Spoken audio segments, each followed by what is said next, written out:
According to the 5 practices of exemplary leadership, number 1 is model the way, which translates to lead by example or walk the talk. This concept works with any type of leadership, not just formal structures such as bosses or public officials. It will work with anyone that desires to help lead others in any worthwhile endeavor, public or private. I have a few favorite historical examples concerning modeling the way.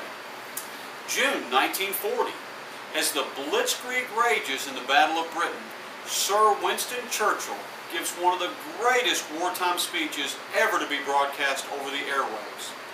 Our finest hour literally sets the tone for an entire nation embroiled in war. Winnie, as he is affectionately known to the British, assures the nation and the world that this is going to be a very difficult, very costly, and drawn-out fight that will decide the future of millions for years to come, and he guarantees that Great Britain will come out on top. As the Prime Minister, Winnie is always present in London, displaying the courage and fortitude that the nation must also undertake in order to win. He does not hide away in a far-off country estate or some castle. His place is near the fight, in London with his people. His brave actions ignite his countrymen's sense of national pride and keep them in a state of mind that transcends their fears. Winnie gives them hope of victory, and in the end, Great Britain is bloodied, but she survives.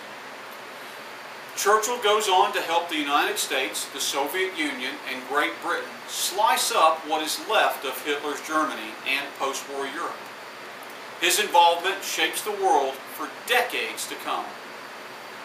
In 1955, Rosa Parks, an African-American woman, was tired of giving in and refused to give up her seat to a white passenger on a bus. There had been a few similar acts of civil disobedience, but none had such an impact. The example that Rosa Parks set sparked the Montgomery bus boycott. That crippled the local bus service for over a year as African Americans refused to support the bus carrier, bringing it to its financial knees. Rosa's heroic actions led the United States Supreme Court to rule that segregated seating in buses was unconstitutional. This was not accomplished by an elected official. This was not accomplished by a prominent business person or someone that you've seen on TV, but instead it was a small town secretary that took a stand for what she believed was right, and Rosa took action. December 2009, Bill Gates, founder of one of the planet's most successful companies, Microsoft, establishes the Bill and Melinda Gates Foundation with a $33.5 billion endowment. The endowment has many, many lofty goals.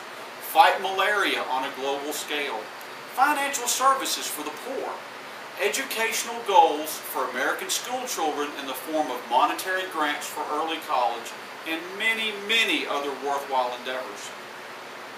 Bill challenged other uber-rich citizens of the world by putting his money where his mouth is. His boldness paid off tenfold by creating a foundation that is listed as one of the most generous philanthropic organizations in the world. Bill and his family had the world at his feet. He could have chosen to become reclusive, shrink from public life, and retire. But instead, Bill rose to the occasion. He became something greater than himself. He became a world leader that took action, and Bill led by example. The examples I've spoken of are not as extreme as you might think. Yes, they speak of great acts of personal courage, but they're not so far out of the realm of our reality that the same cannot be accomplished by the average person that wants to help lead others to a positive outcome. It all starts with model the way. Just make up your mind. Believe in yourself. Believe in your desires. Take action. Lead the way. I know you can do it. This has been Barry Gentry for Adaptational Leadership. Please feel free to contact me via Facebook or email. I welcome discussion on leadership topics.